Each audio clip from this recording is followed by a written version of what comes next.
Licha ya lawama kuonekana kwamba zinastahili na anastahiki kuweza kupewa Elie Mpanzu mara baada ya kupata nafasi ambazo zilikuwa ni golden chance, wanakwambia golden chance never come twice. Elie Mpanzu alipata nafasi ambazo kulikuwa na uwezekano wa kuzalisha kuweza kwa mabao tena katika uwanja wa Benjamin Mkapa, uwanja wa nyumbani, ambapo kiuhalisia kila mwana Simba na kila mwana soka aliyekuwa anaangalia mtanange huo dhidi ya Petro de Luanda ya Angola, basi kiuhalisia kulikuwa na nafasi kubwa ya wekundu wa Msimbazi kuweza kuchukua alama tatu. Tuliweza kuona nafasi aliyoipata ilikuwa ni adimu kabisa, na nafasi ambayo imeonekana kuwa ni lawama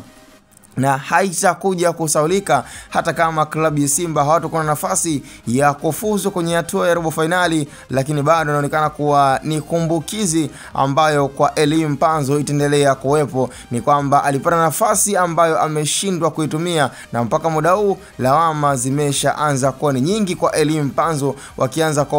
kumuona kwamba amekuwa na utoto mwingi katika dimba na amekuwa makali yake ambayo yamekuwa kizoeleka kwa kila mwana Simba yanazidi kupungua. Kila mmoja imekuwa akitamani kuweza kuona performance ambayo imekuwa ikionekana kwa Pacome Piodo Zouzoua, basi pia na Elie Mpanzu aweze kuonyesha makali kama hayo. Lakini cha ajabu, mambo yamekuwa ndivyo sivyo. Tunaweza kuona kwamba kikosi cha wekundu wa Msimbazi na kikosi cha wananchi basi kinabebwa na Pacome Piodo Zouzoua, lakini kwa upande wa wekundu wa Msimbazi Elie Mpanzu anashindwa kuonyesha nafasi ya kubeba timu yake yeye kama finest, lakini pia na yeye kama mchezaji anayeaminika na kuonekana kwamba ana uwezo wa kubeba timu pindi inapokuwa kwenye wakati mgumu. Mpaka sasa kikosi cha wekundu wa Msimbazi Simba inakuwa ndo timu pekee ambayo ni ya wenyeji walioshindwa kutumia nafasi ya uwanja wao wa nyumbani kuweza kutumia vizuri.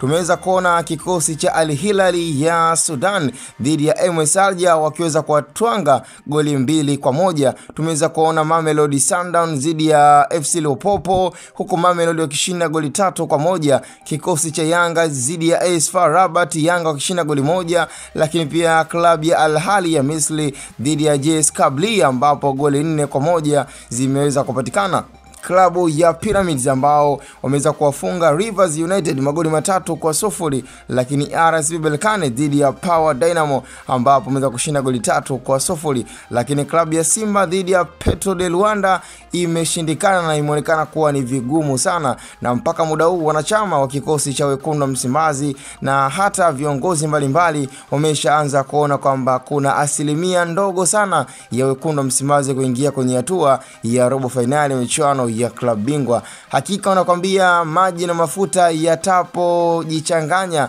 ama kwa pamoja, basi kila kimoja wapo kitajitenga. Yani klabu ya Simba na klabu ya Yanga tambo zilikuwa nyingi, na kila mmoja alikuwa anazungumza kwa upande wake kwamba klabu ya Simba ndo klabu bora kushinda kikosi cha wananchi, na huko kiweza kuonekana kwamba Yanga hawana timu nzuri na hawakuwa kwenye nafasi nzuri ya kuweza kuingia kwenye hatua za makundi. Lakini hatimaye tumeweza kuona, na zaidi tunaweza kuona kwamba kwa kocha Pedro Suarez ambaye anasimamia kikosi cha wananchi kama kocha mwanasayansi na pila sayansi ambayo limeendelea kutumika, ni kwamba Yanga inaonekana kuwa ndo timu ambayo inaweza ikafika mahala pakubwa na kuonyesha kwamba Tanzania kuna nafasi na uwezekano wa hata timu zetu kuingia kwenye hatua za nusu finali. Mpaka muda huu kikosi cha wananchi kina nafasi kubwa ya kuendelea kuchanga karata zake kutafuta alama 3 za ugenini, ili mnali kuweza kujakishia nafasi nzuri zaidi, na huko kuweza kubakisha mechi zake 2 za nyumbani ambazo zinaweza zikamtengenezea matokeo mazuri na kumfanya aingie kwenye hatua ya robo finali